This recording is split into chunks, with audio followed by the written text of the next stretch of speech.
Alright, so I was going to kind of give you an idea of the difference in activity. So right now you can see up here it's disconnected, and you can kind of see it's running off just an Arduino Mega right now. So it has a DF MP3 player that's connected to the Mega, and a few servos, and then it's running a tick stepper motor driver. So right now that's pretty much the only things that are connected. The lights are connected to power, but they're independent. They're not running off the system. So you can see the activity.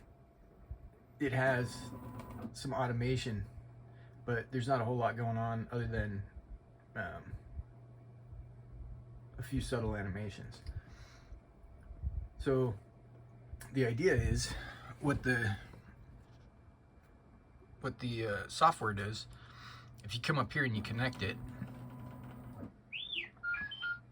well, let's wait until you get centered back. So it can take a while for it to run through the cycle, but he's not incredibly active. I tried not to make it like irritating, because when he's moving around and opening and closing his doors and whistling stuff, it can kind of wear on you after a little while. So now that he's centered, we're going to connect. You see his activity level changes with the puppeteering program. So if you look, this is showing a higher activity level. When it's down here, it'll have lower activity level. So right now it's making a swoop through the different quadrants at about 25 minutes or so. So he'll have more automations, but then he also has voice recognition. So if I tell him center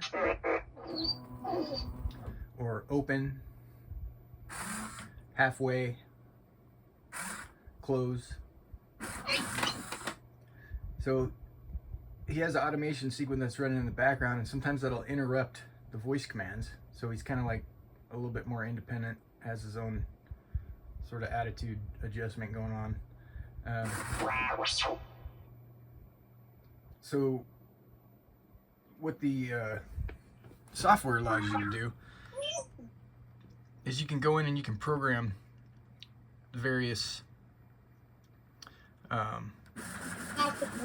Blue from Jurassic World. That was a file that was in there when I was building it. You can program various automations, and then when you lock those into an auto cycle, like for example,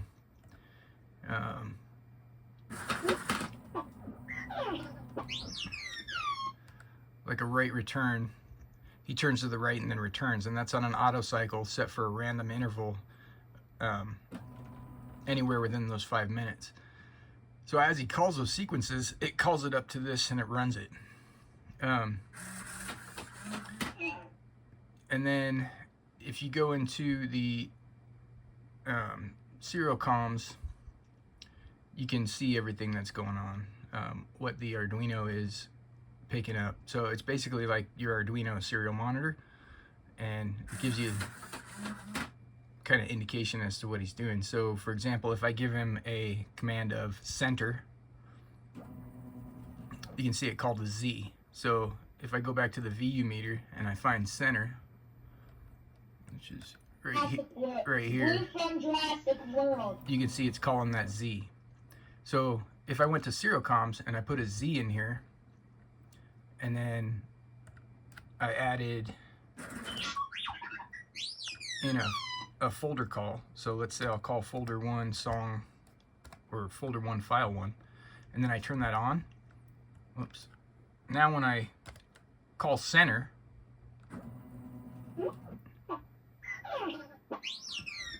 it's not only calling that Z, but it's also calling the file. You can toggle that on and off.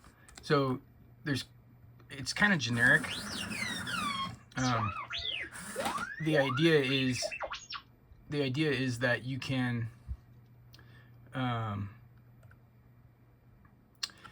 make a program for the Arduino where it's fairly generic.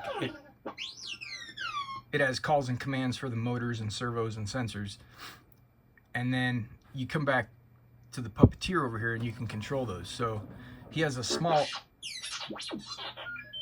automated sequence that is programmed into the Arduino, and he'll run that when he's not connected.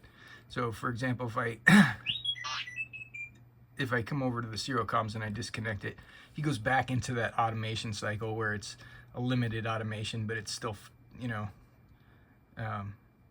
he has some of the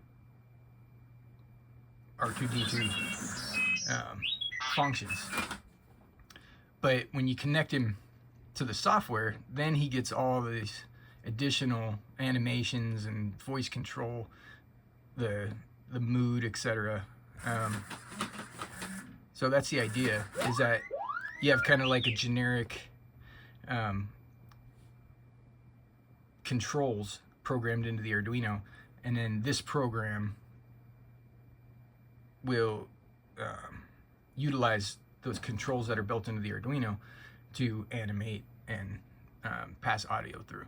So it'll animate independently, but you have more animation and features if it's connected to the software. That's the idea behind it.